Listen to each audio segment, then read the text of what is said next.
Welcome back, guys. In today's episode, I'm sharing 7 true disturbing stories about Airbnb stays in the Appalachian Mountains. These stories will make you think twice before ever booking your next vacation rental. But before we begin, please consider subscribing. Don't forget to like the video and share it with your friends and family.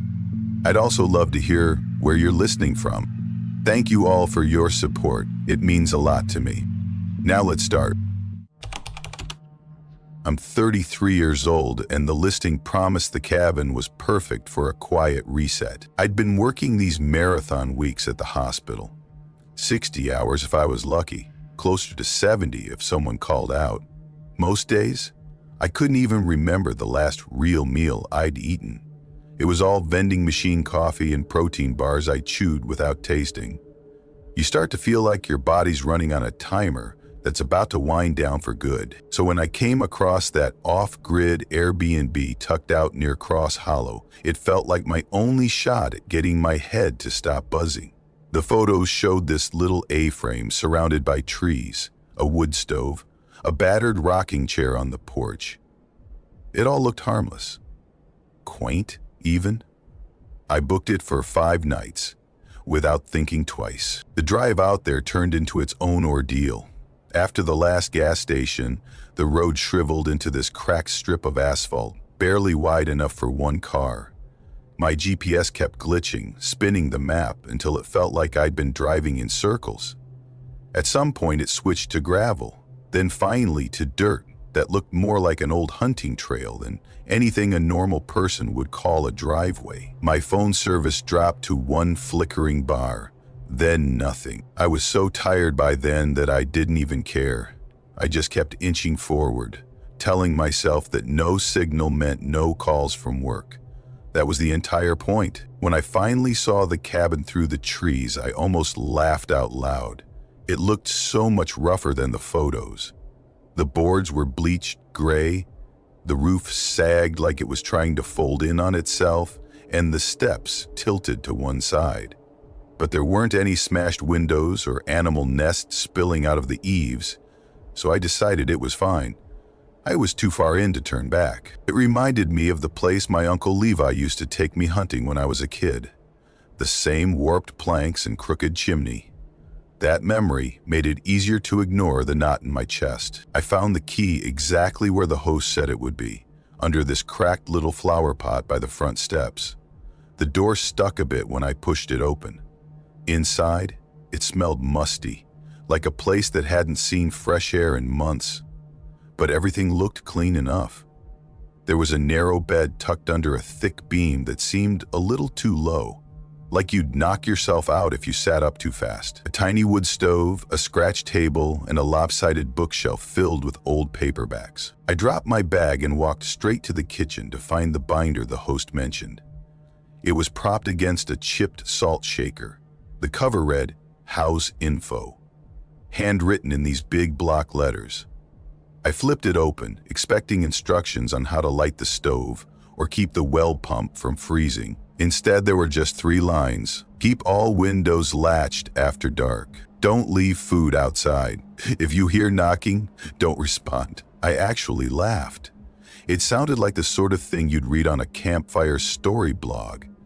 Probably a joke to keep city people on edge. I closed the binder and tried to shrug it off. The first day was quiet. I made tea and sat on the porch, watching the woods fade from green to dark, almost black. I couldn't hear anything except the occasional leaf dropping onto the roof. It was such a deep kind of quiet that I kept expecting my ears to pop. After months of alarms and overhead pages and people needing something every second, it almost felt luxurious. By the time I went inside, the darkness felt thick enough to touch. I double-checked the windows, mostly because of that weird rule, and climbed into bed. I told myself I'd feel human again after a full night's sleep. Sometime after midnight, I woke up all at once. My skin was prickling like I'd walked into a cold draft. I didn't open my eyes right away. I just lay there trying to figure out what was wrong. I reached up, half asleep, and felt icy air sliding through the gap above the bed. My stomach dropped. I was sure I'd latched that window. I forced myself to sit up and squint into the dark. The latch was turned sideways, just enough for the frame to hang open a crack. My fingers felt clumsy when I closed it. For a second, I pressed my palm to the wood just to be sure it was shut. Then, I crawled back under the blanket and told myself I'd probably been too tired to notice before. In the morning, everything seemed fine again, normal. I made eggs and coffee. While I was rinsing my mug, I noticed streaks on the inside of the window over the sink. Thin, foggy fingerprints sliding down the glass. They were smaller than my hands, narrower. I stared at them so long, the water overflowed the mug and splashed onto my wrist. I didn't even flinch. Eventually, I grabbed a towel and scrubbed the prints away, then spent a minute just standing there, gripping the counter until my heart slowed down. That afternoon, I decided I'd walk the trail behind the cabin. Part of me needed to prove to myself there was nothing out there but old trees and maybe some deer. The host had left a map, just a sheet of paper with a dotted line looping up the ridge and back. I followed it, feeling better with each step, until I saw something I still can't explain. It was about a mile in, a ring of flat stones, arranged so neatly it looked deliberate, circling a shallow pit in the dirt, and in the center sat this old crate. It was so weathered the wood looked furry. 2 bent nails held the lid down. A piece of frayed cord dangled off one corner, tied to something I couldn't see from where I stood. I stopped walking. My throat went dry. The air around me felt too still, like the woods were waiting. I don't know how long I just stood there, feeling pressure build behind my eyes. Every instinct I had told me not to touch it, not to go closer. Eventually, I turned around and walked straight back to the cabin, trying not to look behind me. That night, I tried to read one of the old paperbacks, but every little creak in the walls made me flinch. I kept glancing at the windows, imagining a pale face staring in. Around midnight, I locked the front door and shoved a chair under the knob.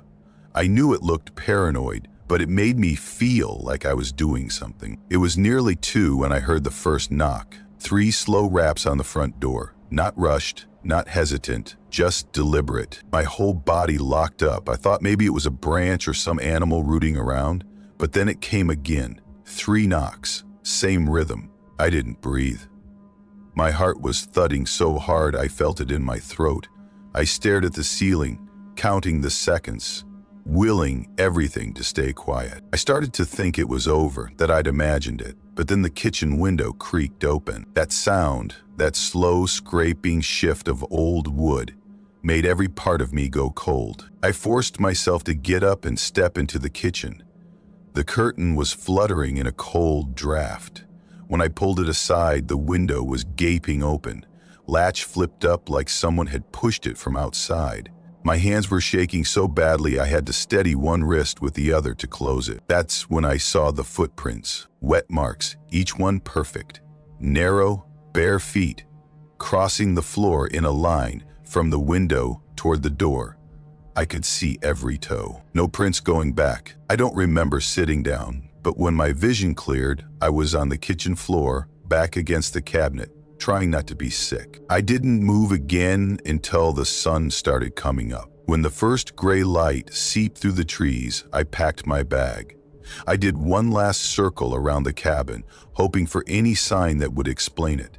Anything that would make it feel like a prank or a bad dream. Under the kitchen window, wedged into the weeds, I found something I hadn't seen before. A little charm, twisted into a spiral, tied to a clump of coarse, dark hair. It looked like it had been pressed into the dirt by a careful hand. I didn't touch it. When I finally made it to the highway, my phone started buzzing nonstop. Missed calls, notifications, voicemails I didn't want to hear. I called the host. He picked up on the second ring, sounding like he'd just woken up. Was someone up there last night? I asked. There was this long pause. Long enough that I thought we'd lost connection. When he finally spoke, his voice was thin and strained. No one stayed there since last spring, he said. I only listed it again last week. I hung up before he could say anything else. I never left your review. I just haven't booked a cabin since.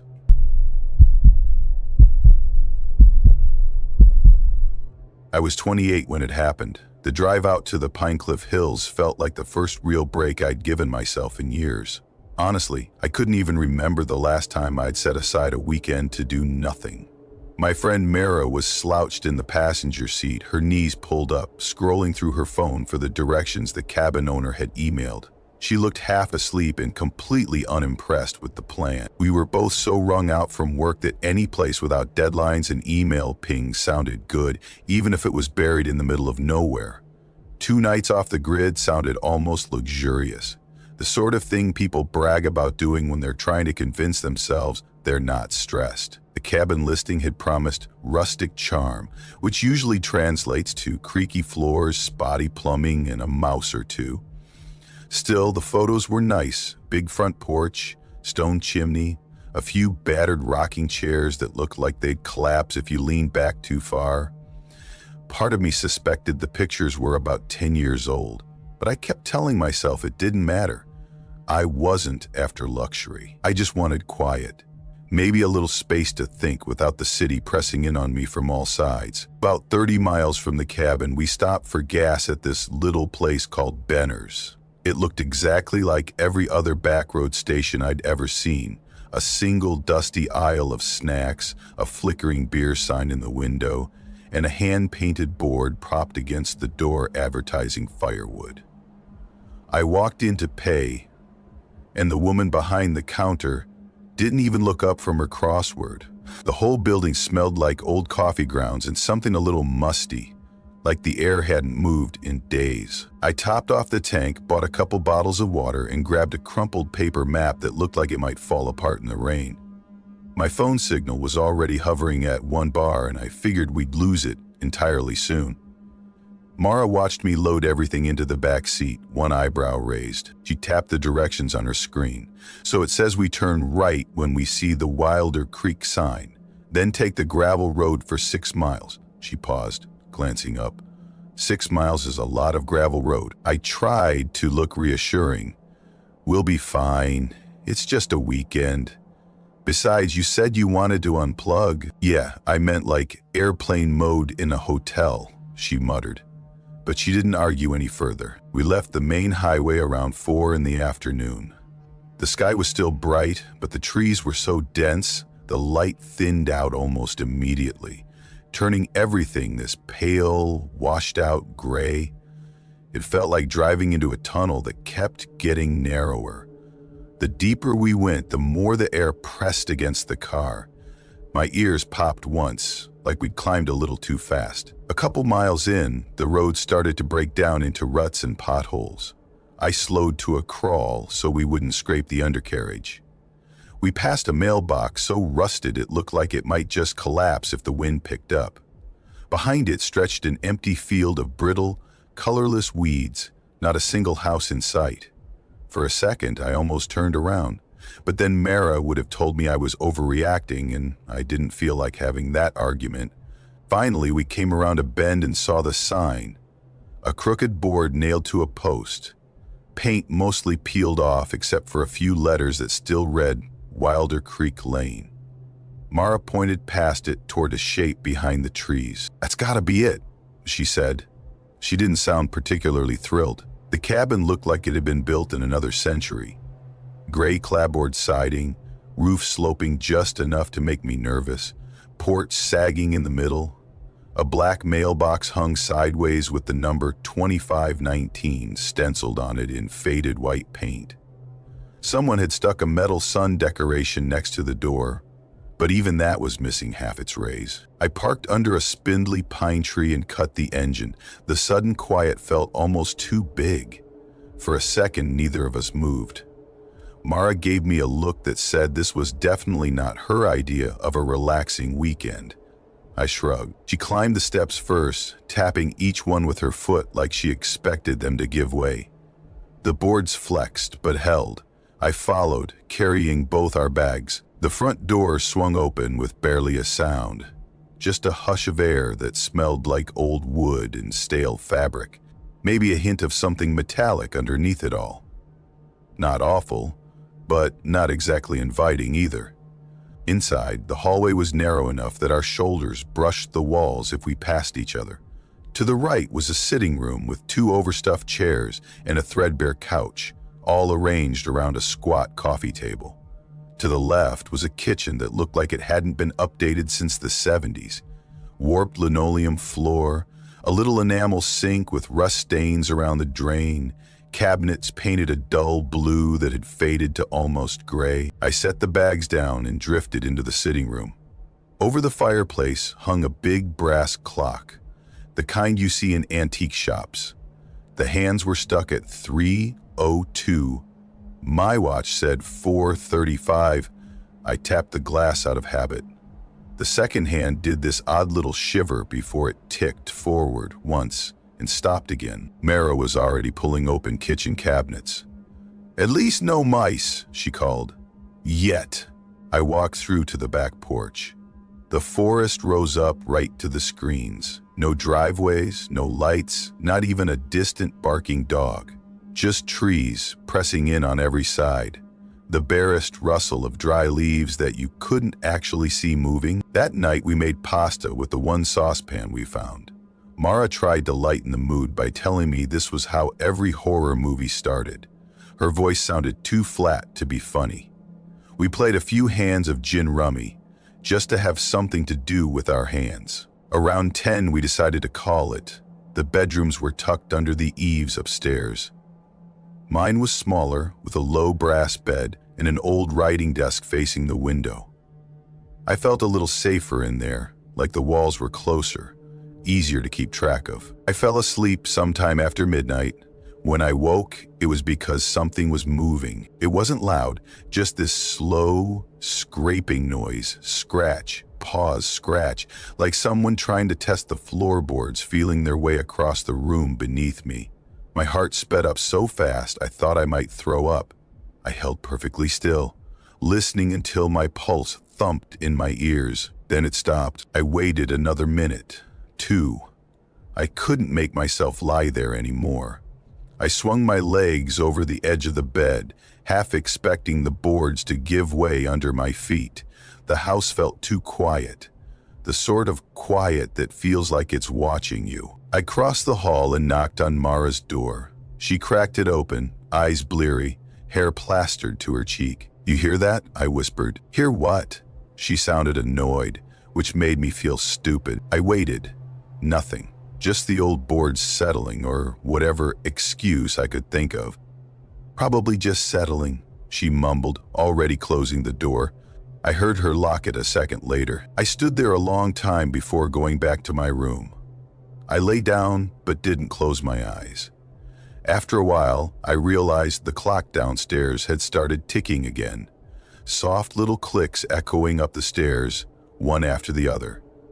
I tried to convince myself it was normal, but something about it made my skin prickle. I got up, pulled on my sweatshirt, and went down. Everything looked the same. I picked up the clock and felt something slide loose inside, like a tiny weight shifting. I turned it over. Behind the battery panel was a folded index card, yellowed at the edges, corners softened like it had been hidden for years. The handwriting was small and cramped. "Don't let it see you leave." I read it 3 times. No name, no date, just that one line. My first impulse was to drag Mara out of bed, throw everything in the car, and drive straight back to the highway.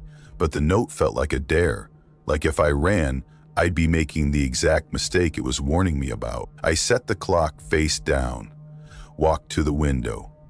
The trees pressed in so close, the glass seemed to bow inward. I couldn't see much, but just as I turned away, I glimpsed something pale between the trunks. Too tall to be a deer, too smooth to be a person. I stepped back so fast I nearly tripped. I sat in that armchair all night, waiting for the light to come. At dawn, Mara came down, rubbing her eyes. She stopped when she saw me fully dressed. "Did you even sleep?" she asked. "We have to go," I said. Her face shifted from confusion to something close to fear. "What happened?" I didn't answer. I picked up my bag and walked past her. The air felt syrupy as I stepped onto the porch, thick enough I had to push through it. I kept my eyes forward. I didn't look back. At the car, I turned the key. Nothing. My heart thudded so hard it made my hands shake. I tried again. The engine sputtered, caught. Mara climbed in beside me, silent. As we backed down the drive, I looked in the mirror. That pale shape was standing where the hill dropped behind the cabin, just watching, not moving, not facing us, just there. I didn't tell Mara. I don't think she would have wanted to know. The second we hit pavement, the pressure in my chest eased. My phone buzzed with a dozen missed notifications. When I glanced back, the cabin was gone behind the trees, like it had never been there. I never called the owner, never left a review. The index card still sits in my glove compartment. Sometimes, when I start to wonder if I dreamed it all, I take it out and read it again.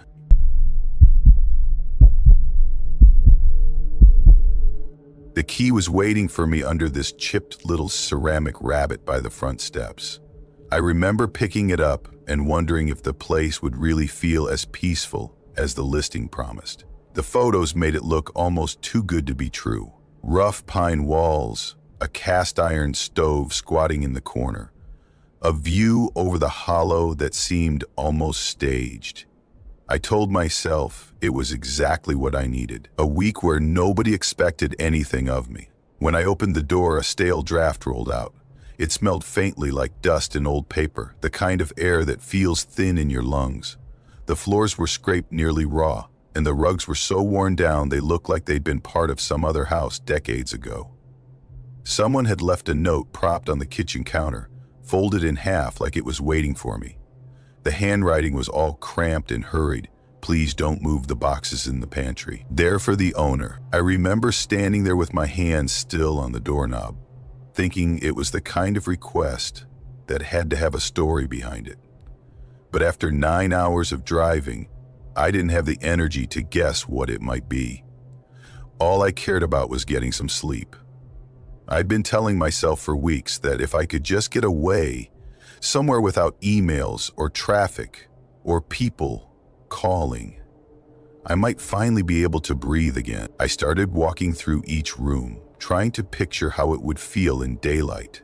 The living room had this cracked leather sofa that let out a tired groan when I pressed my hand on the cushions. The coffee table was pocked with old cigarette burns. On one side, the varnish had bubbled up and peeled away, leaving little flakes like fish scales. Down the narrow hallway, there was a bedroom with a single iron bed tucked under a sloping ceiling. No curtains, no clock, no television, just the dull outline of the trees pressing against the windows. I found the pantry almost by accident. The door didn't quite fit the frame, so I had to tug it twice before it opened. 6 cardboard boxes were lined up along the back wall. Every one of them was taped up so precisely it looked like somebody had used a ruler to seal the edges. The labels were plain: 19, 27, 41, 42, 53, 61. Just numbers. No dates, no names, nothing to explain why they needed to stay put. I slid the smallest box a few inches to the side so I could set my grocery bag on the shelf. Even while I did it, part of me felt like I was breaking some tiny rule. But it was late, and I was tired, and it didn't seem worth worrying about. I'll put it back exactly where it was, I thought.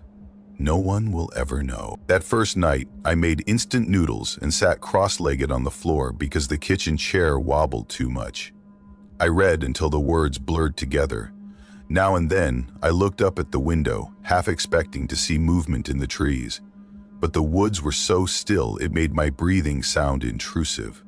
Sometime after midnight, I drifted into that fuzzy place between sleep and waking. That was when I heard the noise. A dull, slow scraping, not quite inside the room, but not all the way outside it either. I propped myself up on my elbow, heart beating too fast. The second I moved, the noise stopped. I lay back down and told myself the floorboards were just shifting with the cool air. In the morning, I went to the pantry to grab the cereal I'd bought, All 6 boxes were lined up in a perfect row again, not the way I'd left them. I crouched down to look for signs of mice or anything that could have nudged them. Nothing. Just the smell of cardboard and a little stale air drifting out past my cheek. The rest of the day felt slow and unsteady. I tried to distract myself. Took a short hike along a path that curved behind the house, though I kept glancing over my shoulder. I made instant coffee and drank it on the porch, pretending I was the kind of person who enjoyed this much silence. I flipped through a paperback I'd brought, but I kept rereading the same sentences. By late afternoon, I'd already decided I'd leave a day early. Solitude sounded nice in theory. In practice, it was more like waiting for something I couldn't name. That evening, I locked the bedroom door before I got in bed. I pressed the latch twice, just to be sure it had caught. My suitcase sat by the wall, half packed already. Sleep came in thin strips, never long enough to feel real. Sometime around 3 in the morning, I woke up again. Same scraping sound, just a little louder. I lay there with my hands flat on the quilt, trying to keep my breathing steady. The boxes were shifting. I couldn't see them, but I knew. They were inching forward as if they were trying to find the right spot. When morning came, the latch was undone. The door was cracked halfway open. I remember touching it with my fingertips just to convince myself it wasn't stuck that way all along. I went out onto the porch and called Marla, the woman who'd rented me the place. No answer. I left a message that sounded ridiculous even as I spoke it. Something about the pantry and how I thought something was wrong. I couldn't make myself say exactly what I meant. It sounded too unhinged. I packed everything but the food. My plan was to leave the second the sun crested the trees, but while I was hauling my suitcase through the living room, I spotted a corner of yellowed paper sticking out from under the couch. I bent down, heart thumping in that uneasy way it does when you already suspect you shouldn't look. It was a shipping slip, dated March 1984. No recipient, just a P.O. box in a town called Kellerton. The paper felt brittle between my fingers. I walked into the kitchen, meaning to shut the pantry door before I left, but when I looked through the window, I saw the boxes had moved again. They weren't lined up anymore. They were stacked in 2 neat towers, 3 on 3, leaning just slightly, like someone had stepped away a moment before I came in. I felt something tighten in my chest, this hollow pinch that made me want to back up without turning around. So I did. I stepped backward, 1 foot at a time, until I reached the door. I didn't even bother closing it behind me. The cold morning air hit me so hard I felt lightheaded, almost like I'd left part of myself in that kitchen. I stood there for a second, just looking at the empty driveway. My car was the only thing that proved I hadn't slipped into some private hallucination. I told myself to breathe, counted out the seconds in my head. Then I went back inside for my keys. As I stepped onto the porch, I heard it. Another scraping noise, softer this time. I glanced back. The boxes had shifted a few inches. All the labels were turned outward, facing me in a perfect line. I drove the first mile with my eyes flicking between the road and the mirror. I kept expecting to see someone step out onto the porch, or worse, see nothing at all. At the nearest gas station, Morgan's Fuel, I stood by the pump trying to make my hand stop shaking. My phone buzzed. A message from Marla. 7 words. You moved the boxes. You shouldn't have. I didn't reply. I didn't even open the rest of the thread. I deleted the app and powered the phone off. And that was how I ended it.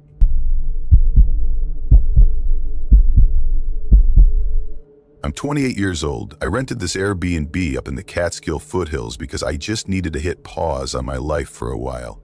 Everything felt like it had piled up all at once. Quitting a job that drained me every day, ending a relationship I probably should have walked away from a year earlier, trying to convince myself that my studio apartment in the city was ever going to feel like home. I thought maybe if I disappeared for a week, the pieces might start to make sense again. The listing was for a timber cabin about 40 miles past a town called Brighton Hollow. No neighbors, no cell reception, just a gravel road twisting up into the woods. The photos showed a big deck hanging out over such a steep slope that it looked like you could sneeze and the whole place would tumble into the trees. I can't really explain it, but that kind of isolation felt like exactly what I needed. The drive up was longer than I'd expected. It was late April, but by the time I turned off the highway, the sun was already sliding behind the hills. The last stretch of road was one of those narrow gravel tracks that looked like it only existed on paper. Every time I came around a bend, I half expected to see nothing but trees. It was almost dark by the time I spotted the mailbox. It leaned sideways on a splintered post, and the brass tag screwed into it said, Holloway. No number, no street name, just that one word, like it was daring me to second-guess myself. I pulled up beside a stack of firewood that looked like it hadn't been touched all winter. As soon as I stepped out of the car, I felt this weird, weightless sensation, like I'd left something behind but couldn't remember what it was. It only lasted a moment, but it made me hesitate with my hand on the door handle. I shook it off and carried my bags inside. The cabin was almost unnaturally clean, not just tidy, staged. The kitchen counters gleamed. The dishes were stacked in perfect towers. The quilts in the loft had been folded into identical rectangles. Every window was propped open a crack, just enough to let in the cold. It felt less like someone had lived there and more like they'd prepared it for an inspection. On the entry table, there was a framed note that seemed so out of place it made my skin prickle. For your safety, do not open the crawlspace door under the stairs. I read it twice and let out this awkward laugh like maybe there was a camera hidden somewhere and I was on some prank show. But the place was silent. No creaks, no wind, nothing. I set the note back down and decided it wasn't worth thinking about yet. That first night, nothing happened. I boiled water for instant noodles and ate them out on the deck while the trees turned into black shapes against the sky. It was the first time in months that I felt my chest loosen up a little. When I went to bed, I fell asleep almost immediately. The next morning, I woke up feeling clearer than I had in a long time. It was almost enough to make me think I'd overreacted to everything back home. I spent most of the day reading, taking short walks around the property, trying to pretend the note by the door hadn't sunk into the back of my mind. It was that second evening when things started to feel wrong. I'd picked up groceries earlier, some pasta, bread, coffee, and left the bags on the kitchen counter while I took a shower. When I came back down, I stopped in the doorway. Every single item had been moved, neatly, deliberately. They were all lined up in a perfect row along the base of the cabinets like someone had measured the spacing between each one. I must have stood there 10 minutes trying to make sense of it. I thought maybe I'd carried them over myself and forgotten. I even checked the receipt in my pocket to convince myself I hadn't just imagined buying them. My hands felt a little shaky as I picked everything up again. That night, I dragged my suitcase up into the loft. I told myself it was because the bed up there looked more comfortable. The truth was, I didn't want to be on the same floor as the crawlspace door. I left the lamp on and lay there reading until my eyes wouldn't focus. Around 3 in the morning, I woke to a sound I couldn't place. A faint tapping, like someone gently knocking from underneath the mattress. It came once every few seconds, steady and patient. I held my breath, counting each tap, until my chest started to ache. 39, 40, 41. The tapping went on for nearly an hour. When it finally stopped, the silence felt like it was pressing down on me. I lay there listening for it to start again, but it didn't. The next day, I decided I needed to get out of the house. There was a narrow trail behind the cabin that sloped into a hollow, so dense with trees it looked almost black. I followed it, telling myself fresh air would clear my head. About 20 minutes in, I came to a clearing where the grass had been flattened in a wide, perfect circle. No ashes, no footprints, just that smooth depression, like something had been resting there for a long time. I felt this cold flutter in my stomach. When I turned back, the trail looked longer. The trees seemed to have shifted, like they were crowding in behind me. My legs were trembling by the time I saw the cabin roof again through the branches. That night, I sat on the couch with a book I never managed to start. I kept glancing at the crawlspace door. Around midnight, the knocking returned, this time traveling along the beams overhead, slow and deliberate. Each dull thud felt closer to a message than a noise. When it stopped right above the crawl space, I felt something clench in my throat. My hands were so cold I couldn't feel my fingertips. I tried to tell myself I could ignore it, but after a while, the not knowing felt worse. I found a small iron key in the kitchen drawer. My hand shook as I carried it across the room. When I unlocked the latch and pulled the door open, a draft of cold air rushed over my face. Inside, the crawl space was lower than I'd expected. The dirt floor was covered in elaborate carvings, spirals, loops, shapes I didn't recognize. Some of them still held pale curls of wood, as if someone had just finished cutting them. In the center was a wide depression in the earth, perfectly round. The soil there looked damp, even though everything else was bone dry. I leaned closer without meaning to, trying to see if there was anything buried underneath. I closed the door and locked it again, and it took me almost an hour before my hands stopped trembling. The next day, I drove into Brighton Hollow and stood in front of the diner for 10 minutes, debating whether I should call the host. When I finally did, the line rang until voicemail. I left a message and tried to sound casual. She called back in the afternoon. Her voice sounded thin, like she'd been crying or running. Maybe both. "No one's rented that place since November," she said. "Why?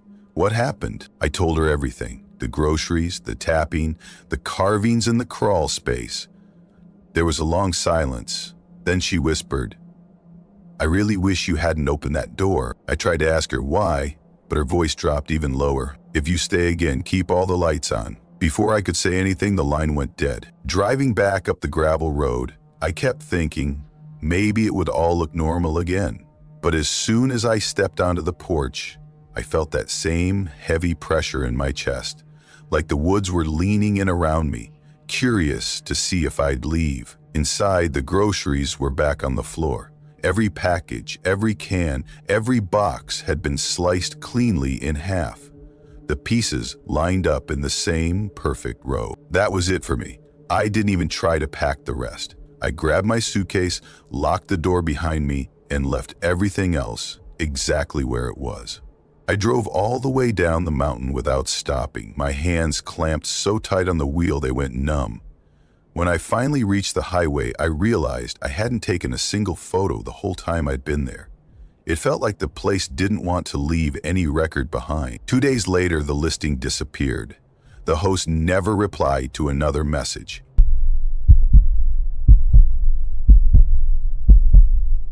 Most of that year, I felt like I was living on autopilot, commuting in the dark, spending 10 hours a day under those flickering fluorescent lights, and then going home just to stare at another screen until I fell asleep. After a while, it got to the point where I couldn't tell you what month it was without checking the calendar on my phone.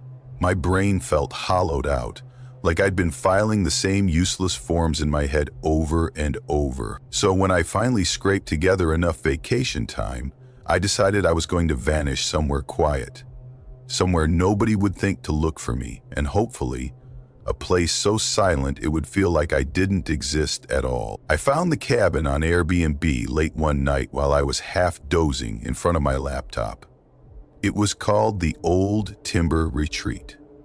The listing was bare bones, just a short description about how it was tucked up on the northern slope of the Appalachians, with no neighbors for miles, and a handful of blurry photos that looked like they'd been taken with a disposable camera 20 years ago. You could barely make out the sagging porch, a rocking chair hanging on by one rusted bolt, and a little iron stove in the corner of the main room. For some reason, that was exactly what I wanted.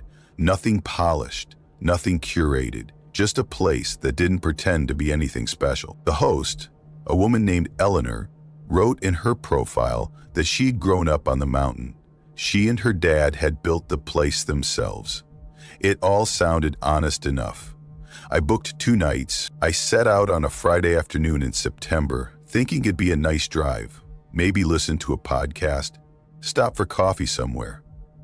The last 20 miles were all switchbacks, the road narrowing until it felt like I was inching along inside a tunnel of leaves.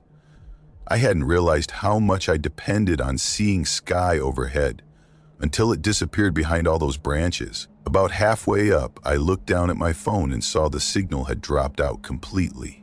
I kept tapping the screen like a moron, watching the little gray circles spin around, hoping maybe the bars would reappear if I just acted impatient enough. By the time I spotted the gravel turnoff, I'd accepted I was cut off for good. The driveway ended in front of this old split-rail fence that looked like it would collapse if I leaned on it. The porch steps were crooked and there was a sagging screen door that creaked when the wind hit it.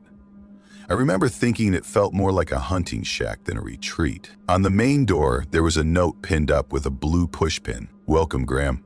Keys on the hook by the stove. Lock up if you leave. Some of the neighbors don't respect property lines. Enjoy your stay." The part about the neighbors made me smile. It was so casual, like she was warning me about a curious raccoon, not, well, whatever else might be out there. Inside, it smelled faintly musty, like damp wood and old blankets. Dust floated in the slanted sunlight coming through the one front window. But the counters were clean, and the bed had fresh sheets tucked in so tight you could probably bounce a quarter off them. I figured it would do fine. That first night, I made instant noodles and ate them out on the porch while the light faded to a dull purple. I hadn't realized how much I relied on background noise until it was gone. There were no cars passing by, no muffled conversations drifting through the walls, just the occasional whisper of wind moving through the trees and a few dry leaves skittering across the steps. It was the kind of quiet that felt almost unnatural. I turned in early, thinking I'd probably sleep better than I had in months. Sometime after midnight, though, I shot awake. My heart was thumping so hard it hurt. For a second, I had no idea where I was. Then I realized I was listening for something. I could have sworn I'd heard footsteps crossing the porch. Slow, deliberate, like someone trying not to be heard. I lay there, holding my breath, straining to catch any hint of movement. But nothing else happened. Eventually, I convinced myself I'd been dreaming. The next morning, the sky was clear and it was warm enough that I decided to check out the trail Eleanor had mentioned in her messages. There was a little footpath that started behind the shed, winding down to a narrow stream. I spent a couple of hours picking my way along the water, tossing pebbles, trying to shake off that wired feeling in my chest. Around mid-afternoon, this thin silvery fog started seeping out of the trees. At first, it just hung low to the ground, like the ridge was exhaling. By the time I made it back up the hill, it had thickened into a soft wall that swallowed everything past a few yards. I didn't see the cabin until I was practically on top of it, and even then it took me a second to realize what was different. The front door was ajar, just wide enough that I could see the edge of the welcome mat peeking through the gap. I stopped a few steps away, my throat tightening. I was sure I'd locked it.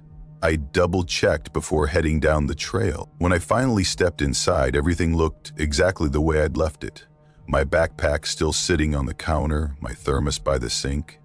I tried to tell myself maybe I'd gotten distracted, that maybe I'd pulled the door almost shut and assumed it clicked. But then I walked down the hall and saw the bedroom door was closed. I hadn't shut it. I stood there for a full minute staring at the doorknob. My hand was trembling so badly it took 3 tries to get a grip. Inside, my duffel bag lay unzipped on the bed. Everything I'd packed had been taken out and arranged in neat rows. Shirts folded with crisp edges, socks lined up in order by color, my toothbrush resting dead center on top of my shaving kit. Whoever did it hadn't been searching for anything. It looked like they'd been cataloging my stuff. I backed out of the room, closed the door as quietly as I could, and walked to the porch without turning around.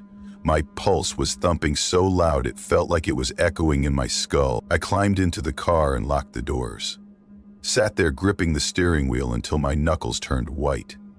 My phone was still dead. I kept flicking open the same blank message thread out of habit. Like maybe if I did it enough, a bar of service would flicker back to life. I stayed in the car until the sky started to pale. In that first gray light, I almost managed to convince myself I'd imagined everything, that I'd forgotten the door, that maybe I'd started sorting my bag and blanked out. But deep down, I knew I was lying to myself. Eventually, I decided I needed something normal, coffee, a shower, anything to make it feel like I hadn't stumbled into somebody else's life. The kitchen looked exactly the same as I'd left it. I set up the percolator and leaned against the counter, listening to the slow rattle and hiss as it heated. For a second, I almost felt okay. Then I turned and saw the bedroom door. It was open wider than before. I took one step closer and froze. Bare footprints tracked across the floor. Long, narrow prints smudged with pale mud. They led from the threshold straight to the bedroom door and stopped, as if whoever had left them was standing right there, on the other side. I didn't even think about it. I grabbed my backpack, snatched the keys off the counter, and walked out. Didn't look back. Didn't bother shutting the door. As I pulled onto the gravel drive, I caught sight of something nailed to a tree just beyond the fence. A warped plank, cracked down the middle, with faded white paint. Paul Grammer property, no trespassing without permission. I hadn't seen that sign the day before, and I wasn't about to get out to see if it had been there all along. I kept driving until my phone finally buzzed back to life, the little bars flickering up one by one. At a gas station 20 miles down the mountain, I called Eleanor. My voice was shaking so bad I had to repeat myself twice. She listened without interrupting. When I finally stopped talking, she sounded tired, almost resigned. "Oh," she said, "sometimes people get confused up there. Did you lock the door before you left?" I told her I wouldn't be coming back. She didn't argue, just asked me to leave the key in the mailbox if I wanted the second night refunded. I never did. I kept driving until I reached the interstate. The whole time I felt like something was still watching me from just beyond the trees, patient enough to wait until I made the mistake of coming back. Since then, I haven't rented another cabin.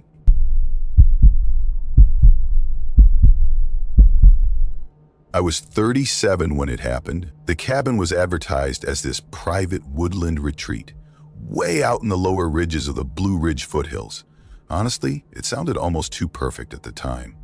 I'd been working 12, sometimes 13-hour days for weeks, running mostly on caffeine and whatever energy you get from convincing yourself you're fine.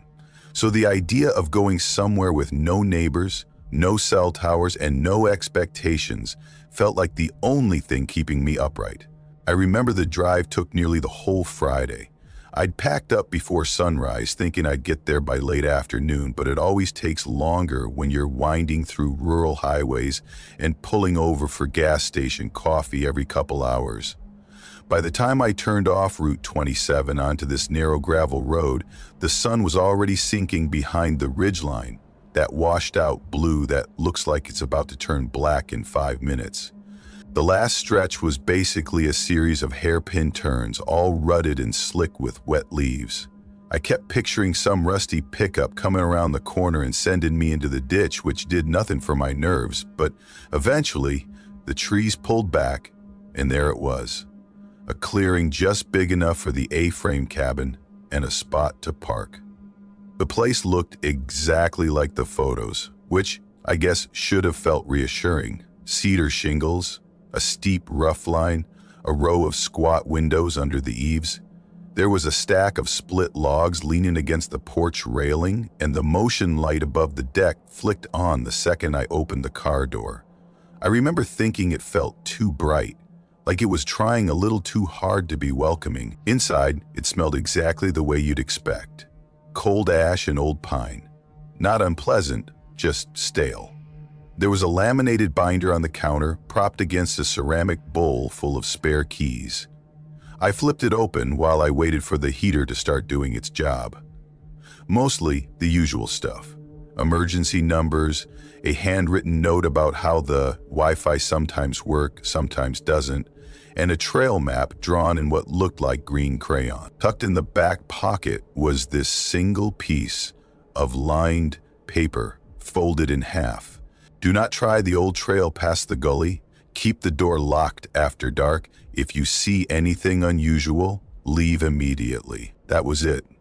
No explanation, no signature, not even an attempt to be friendly about it. I read it twice, half expecting the rest of the note to show up somewhere else.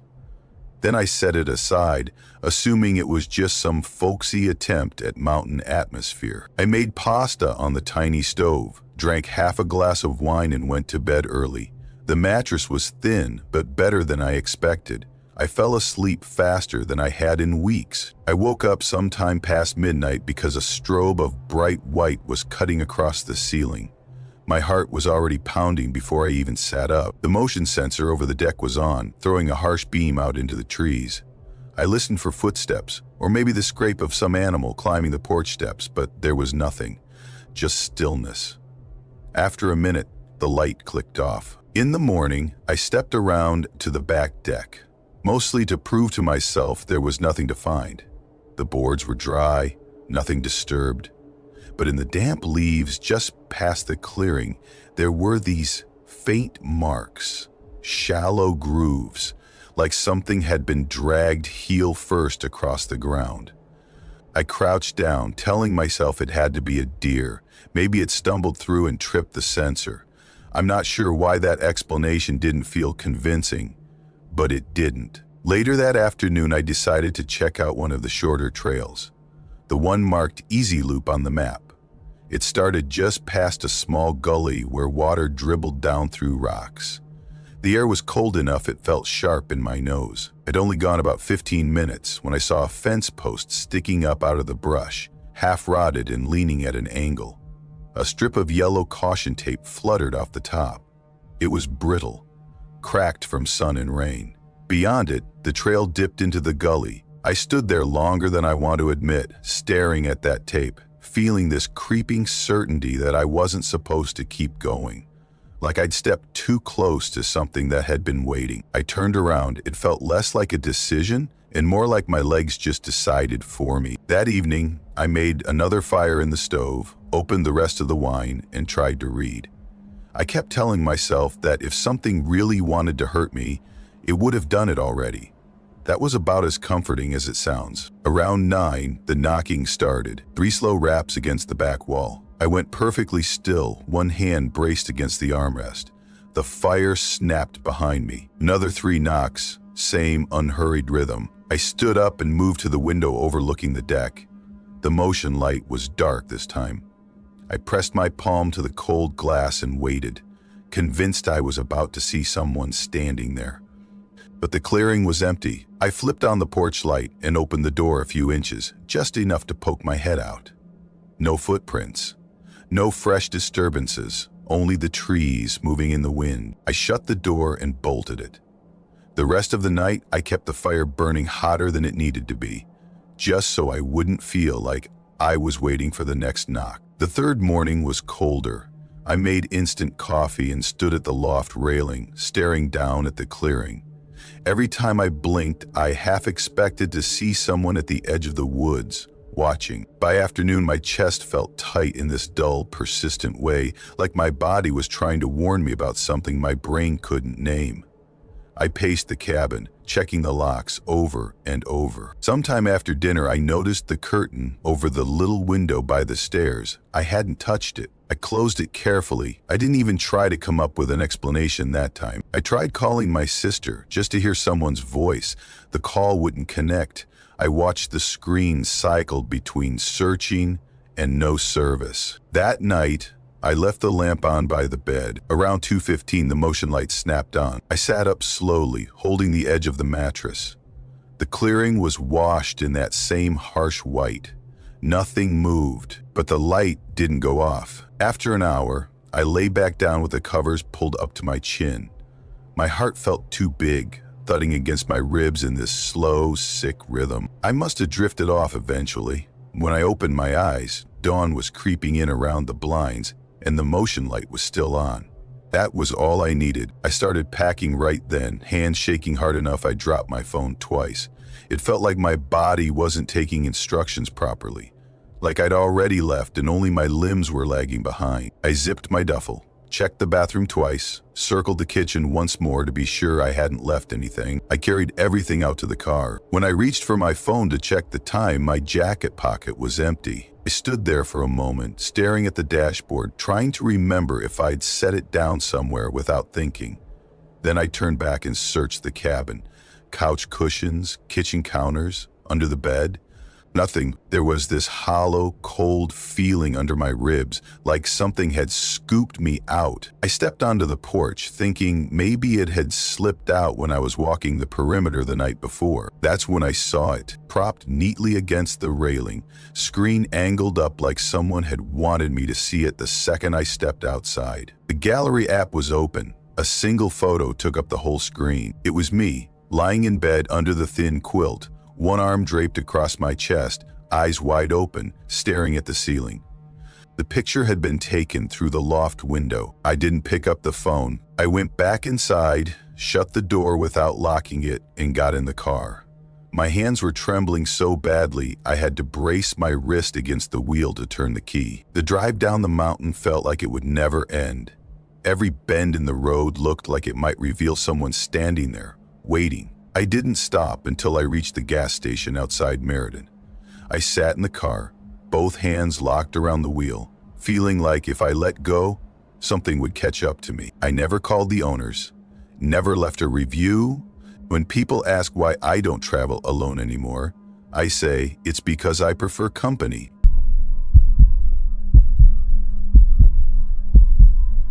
The listing looked completely harmless, just a little log cabin out in the Appalachian foothills, with a short write-up calling it the perfect place to unplug. There were maybe 8 photos total. A porch with a rocking chair and a faded cushion, a stone fire pit surrounded by mismatched lawn chairs, a hammock sagging a little between 2 old oaks.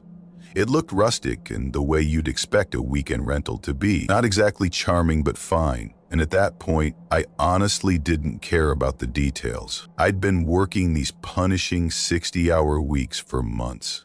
I kept telling myself that burnout was just a phase, that I could outwork it if I pushed hard enough. My supervisor finally cornered me one morning, gave me this look and said I looked like I was about to pass out right there in the office. She wasn't wrong. So I closed my laptop, sat in the parking lot with my phone, and booked the cabin on instinct. No second guessing. I figured a long weekend with no emails or meetings might be enough to scrape my brain back together. It's funny, I thought I'd barely remember the drive out there, but it's the part that stuck with me the most. The interstate felt normal, but as soon as I turned off onto those smaller county roads, everything started to feel a little unreal. The lanes got narrower, the asphalt cracked in big spider webs, and the trees pressed closer to the edge of the road. Every so often, I'd pass an old mailbox leaning at a weird angle, or a house that looked abandoned. My cell signal disappeared a good 20 minutes before I got to the address. By the time I hit the last mile, a stretch of rutted dirt and potholes, I felt like I was driving straight out of my life and into something I wouldn't be able to get back from. I parked in front of the porch and just sat there for a minute with my hand on the ignition.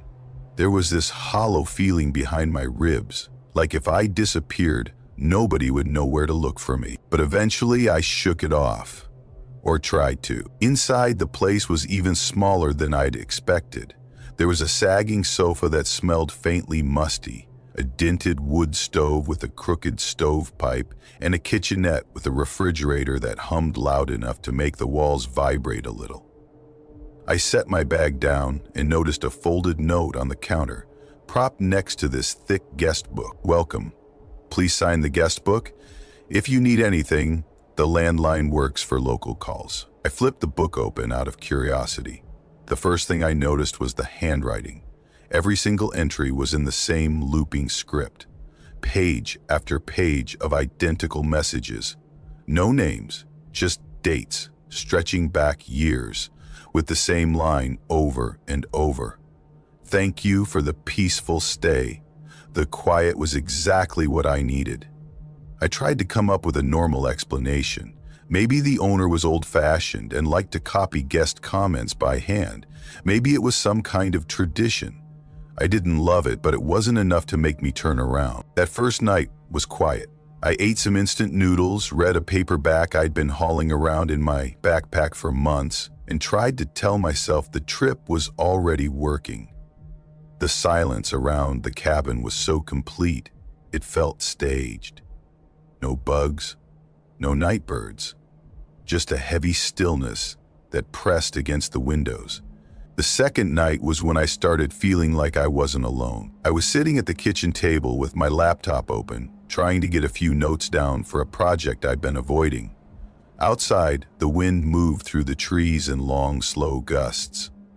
I was halfway through typing a sentence when I heard it. Footsteps on the porch. Not a raccoon or a stray dog. These were heavy, deliberate steps. The boards creaked, one by one. I froze. For a few seconds, I actually held my breath. Then, I reached over and turned off the lamp so the cabin dropped into shadow. My heart was beating so fast it felt like it was trying to crawl up my throat. I moved to the window, eased one slat of the blinds open just enough to look. The porch was empty. I stood there for a long time, staring at nothing, waiting for something to move in the dark. Nothing did. Eventually, I turned the light back on and told myself I was jumpy. Probably just the wood settling. The next morning, I stepped out to check. The boards were damp with dew, and there they were. Bare footprints, human. They walked in a slow looping path all the way around the porch, then vanished down the slope behind the cabin. My stomach lurched so hard I had to grab the railing to steady myself. I watched them until the sun dried them out and they faded. Then I took a picture. I needed proof that they'd been real. I spent the rest of the day out of the cabin. I couldn't stand the thought of sitting inside, wondering if someone was right outside the window again. There was a trail that started near the property line, marked by red blazes on the trees. I figured I'd walk it for an hour and come back when I felt less like I was about to jump out of my skin. About 20 minutes in, the blazes just stopped. No warning, no marker saying the trail ended. I thought about turning back, but told myself I'd keep going a little longer.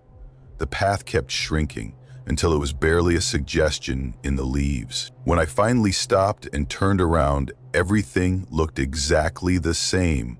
Straight trunks, no landmarks, no sounds but my own breathing.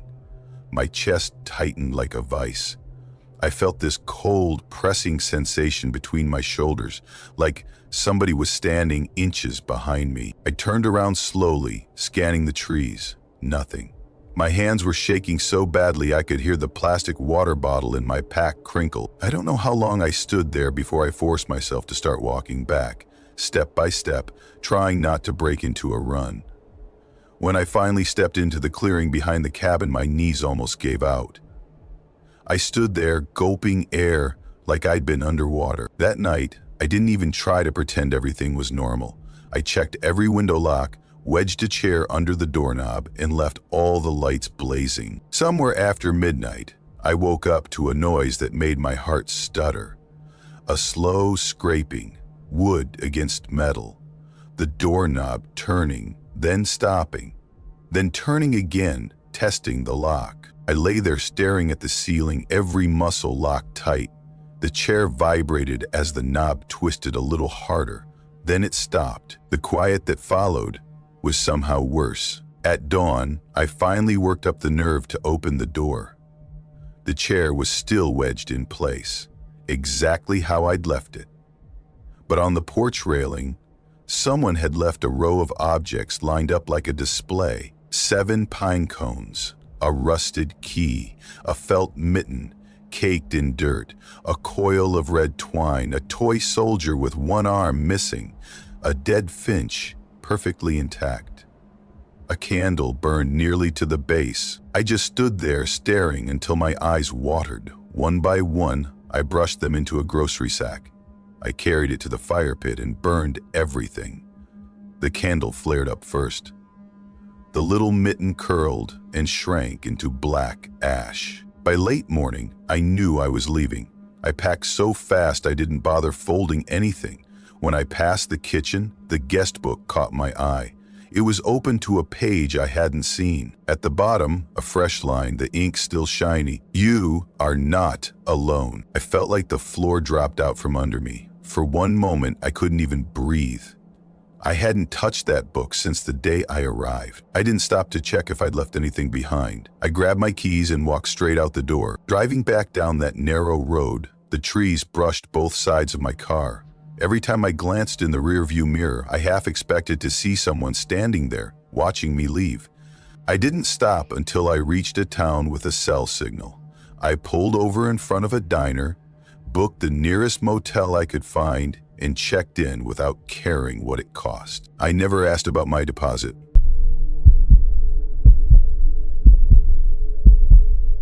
The cabin I rented sat way out near the western edge of the Blue Ridge foothills, tucked down a gravel track called Hickory Bend Road that felt like it might just keep going into nowhere. The listing called it Willow Brook Retreat, which sounded like the kind of place where people did yoga on the porch and posted sunrise photos with captions about gratitude. When I finally pulled up in my borrowed Subaru, though, the place looked more like a big garden shed someone had decided to paint and call rustic. It was smaller than I'd expected, almost narrow enough that if you pressed your palms to either side, you could brace the walls. The roof sagged a little in the middle, and a line of dark shingles was missing near the chimney. Still, there was something about how hidden it felt that put me at ease. No neighbors peeking out through lace curtains, no passing cars rumbling by, just woods and more woods, the branches leafless and tangled overhead like a net. It was the first time in months I'd arrived anywhere without feeling like I was already behind schedule. I'd taken a week off work because I'd reached that point where everything felt too loud. Emails I couldn't bring myself to answer, bills I was late paying, though I had the money.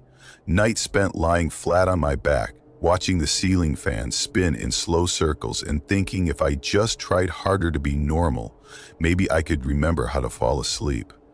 My hope was that if I drove far enough out, away from everything familiar, I'd figure out what was wrong with me, or at least get a break from feeling like I was being chased by something I couldn't see. The woman who owned the place had left the key in a black lockbox, zip-tied to the porch railing. No check-in, no little welcome basket, just an envelope with my name written in careful block letters and a single sheet of instructions about the water heater, the thermostat, and the trash. The last line read, "Don't leave food out overnight. The raccoons will get in," with a smiley face drawn in blue pen, which somehow felt more unsettling than friendly. Inside, the cabin smelled faintly like old plywood and maybe a little like melted plastic. Probably the vinyl flooring. The living room was just a rectangle that barely fit a sagging plaid sofa and a wobbly coffee table. There was a fireplace stuffed with those glossy fake logs that only looked real if you didn't stare too hard. The kitchen was an afterthought shoved into one corner, with mismatched chairs around a square table. A short hallway led to the bedroom, just a double bed with a thin quilt and a narrow dresser that took up most of the floor space. I unpacked slowly, feeling like if I arranged everything just right, maybe I'd feel more like a person again. I set my laptop on the kitchen table, made a mug of instant coffee that tasted vaguely like damp cardboard, and sat down to stare out the window for a while. The view was mostly bare branches, but there was something calming about how nothing moved unless the wind pushed it. The first day passed quietly. I read a paperback I'd brought along, some novel I'd been pretending to finish for 6 months, ate a plain dinner, and opened a new document on my laptop, though the cursor just blinked at me. After dark, I stepped out onto the porch to listen to the wind move through the trees. It was so quiet, it felt like the woods were holding their breath. I went to bed around 11 and, almost unbelievably, fell asleep without replaying every stupid thing I'd ever said or done. Sometime after midnight, I woke up. It wasn't one of those half-awake, fuzzy-edged moments either. I was instantly alert, staring at the ceiling, every muscle locked. There was a noise I couldn't place, a soft, uneven tapping, like the edge of someone's fingernail brushing the glass over the kitchen sink. I held perfectly still, even though my heart had already started thumping so hard it felt like it might bruise my ribs. I tried to talk myself out of it. Maybe it was a branch shifting in the breeze, maybe the gutters were loose. But the sound didn't fit any of those explanations. It was too precise. 4 gentle taps, a pause, then 4 more. I must have lain there for an hour, hardly breathing, waiting for it to start again. But after a while, everything went still. My ears were ringing from the effort of listening. Sometime later, closer to dawn, I finally dozed off. In the morning, it was embarrassingly easy to pretend I'd imagined the whole thing. I made another mug of instant coffee and told myself, old buildings creak, that when you're alone and overtired, your brain gets creative. The second night, I tried to stay awake longer. I left the TV on mute, just to have a little glow in the corner. I read with the lamp behind my shoulder, though I couldn't remember anything I'd actually read. Every time I glanced at the kitchen window, it was just black glass reflecting my own face. It was close to 2 in the morning when the tapping started again. 3 slow taps, a pause, 3 more. My throat closed up so fast it felt like I'd swallowed something sharp. This time, I didn't stay frozen. I eased up from the couch, testing the floorboards with my toes so they wouldn't creak, and walked to the kitchen. My pulse was so loud in my ears that for a second I thought it was another sound coming from outside. I leaned toward the window. Nothing but the empty yard and the trees. But when I looked closer, I saw them. 4 pale smudges high on the glass. They were spaced out like the tips of long fingers. I pressed my hand next to them. The prints were longer than mine by a good inch, and they curved inward, as if whoever had left them had leaned their weight into the pane. My hands were shaking as I wiped them away with a dish towel that smelled faintly like lemon cleaner. I stood there for a long time, staring out, almost hoping something would move so I could prove to myself I wasn't imagining it. When nothing happened, I turned out the lamp and went back to bed, though I didn't bother undressing. By the 3rd morning, the cabin felt wrong. I kept catching glimpses of something in my peripheral vision, a pale shape shifting behind the trees or slipping between the trunks. Every time I looked straight at it, there was nothing but stillness. It was the kind of feeling that makes you realize you've been bracing your shoulders all day without noticing. That evening, I decided if I wanted any chance of sleeping, I had to face it head on. I turned off every light, stepped onto the porch, and sat down in the rocking chair closest to the door. I told myself I wouldn't move until I'd watched long enough to prove to myself I was alone. The woods were dead quiet. Even the little insects had gone silent. The stillness had a heavy quality, like the air was waiting for me to do something. After maybe 20 minutes, I heard a voice drift out from inside the cabin. "Come in now." It was soft and flat, like someone was reading the words off a cue card. The sound was so clear, for a second, I honestly thought someone was standing right behind the screen door. I didn't move. My hand had locked around the armrest so tight I could feel the bones shifting in my wrist. My phone was still inside on the coffee table, glowing faintly with a notification. I didn't dare cross the threshold to check. The voice didn't repeat itself. It didn't have to. I don't know how long I sat there, counting my own breaths and trying not to throw up. When I finally moved, it was like my body belonged to someone else. I stepped off the porch as quietly as I could and circled to the side window. The living room was empty. The kitchen was empty. No movement anywhere. For a second, I thought about getting in the car and driving straight to the next town. Didn't matter if it was Walton or some nameless dot on the map. But the part of me that was still thinking logically knew I'd probably wreck the car trying to do that half asleep. So I walked back up the steps and tested the knob. Still locked. That didn't feel reassuring at all. When the sun finally rose, the whole cabin looked different in the gray light.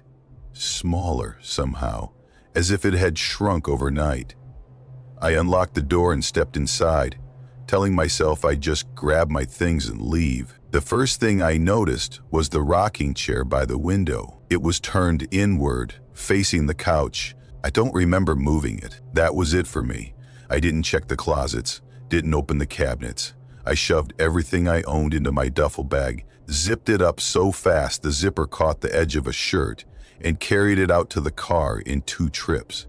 My hands were shaking so hard I dropped my keys onto the porch. I drove that gravel road faster than I should have. The tires skidded on every bend, throwing up little clouds of dust. I kept checking the rearview mirror, half convinced I'd see someone standing in the middle of the track behind me, at the bottom of the hill where the asphalt started again. I pulled over and sat there with the engine running. My chest felt hollow, like I'd left something behind without meaning to. My hands wouldn't stop trembling, and for a minute I thought I might just pass out right there on the shoulder. When I finally felt steady enough, I pulled back onto the road and drove straight into Walton without stopping. I thought about calling the owner to explain, but in the end I didn't. I couldn't imagine any version of the story that wouldn't make me sound like I'd completely lost my mind. I never called to ask for a refund, or told my family.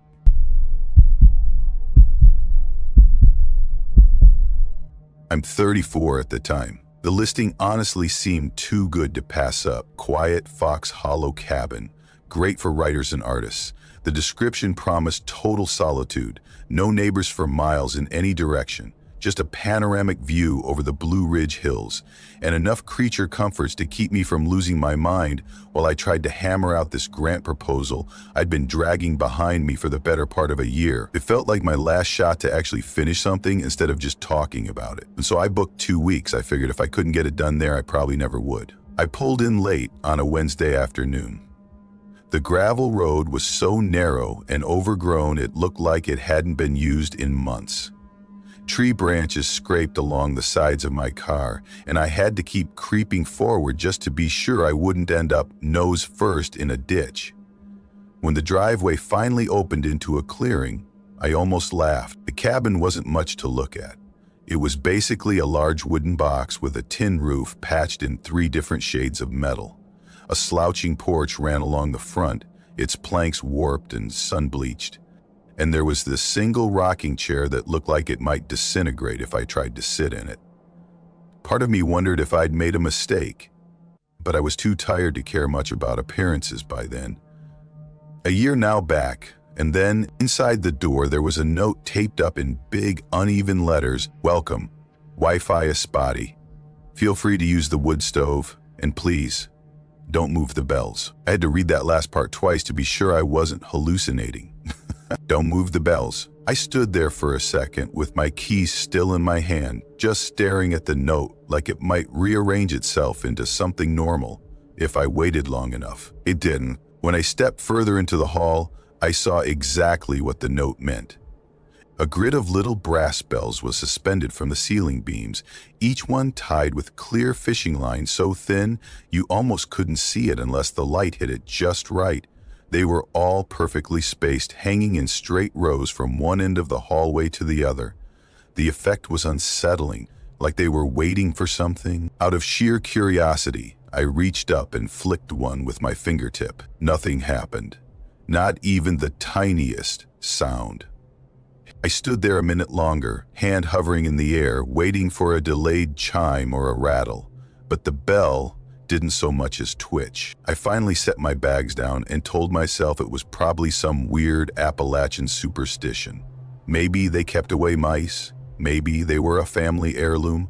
I was too tired to care. That first night, I tried to settle in. I boiled a pot of pasta, unpacked my laptop and the tower of research notes I'd been avoiding, and tried to tell myself this was exactly what I needed. No distractions, no excuses, just me, the quiet, and the work.